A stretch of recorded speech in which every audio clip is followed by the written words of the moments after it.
മക്കൾ പണത്തിൽ നിന്ന് ഒരു പൈസ കൂടി തൊടമാട്ടും, തൊടവരെ വിടമാട്ടും, முன்னாடி தொட்டவரையும் விடமாட்டும். அந்த மாதிரி ஒரு பேச்சு பேச்சதுக்கு இங்க கேரளாவில் ஏதாவது மந்திரி இருக்கீங்களா? இல்ல. ഇവര് തമ്മിൽ അഡ്ജസ്റ്റ്മെന്റ് അല്ലേ? ഈ കാലഘട്ടത്തിന്റെ ഇടയ്ക്ക് എത്രയോ മന്ത്രിസഭകൾ മാറി വന്നു. UDF, LDF, വീണ്ടും UDF വരും.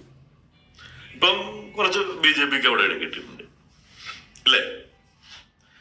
എന്നാൽ മക്കൾ പണത്തെ തൊടമാറ്റും, തൊട്ടവനെ വിടമാറ്റും, முன்னாடி தொட்டவனையும் விடமாற்றும் என்று சொல்லுவதற்கு யாராவது இருக்கீங்களா இங்க கேரளாவில?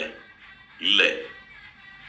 அதனால தான் വിജയ്, ആ നാട്ടുമക്കൾ വിജയിനെ ഉയരായിട്ട് കാണുന്നത് അതുകൊണ്ടാ.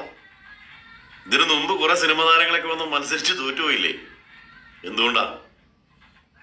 അവർ ജനങ്ങളുടെ തന്ത്രങ്ങൾ അറിഞ്ഞില്ല, അവർ ജനങ്ങളുടെ മനസ്സറിഞ്ഞില്ല. മനസ്സറിഞ്ഞൊരുത്തനാ വന്നേക്കണേ.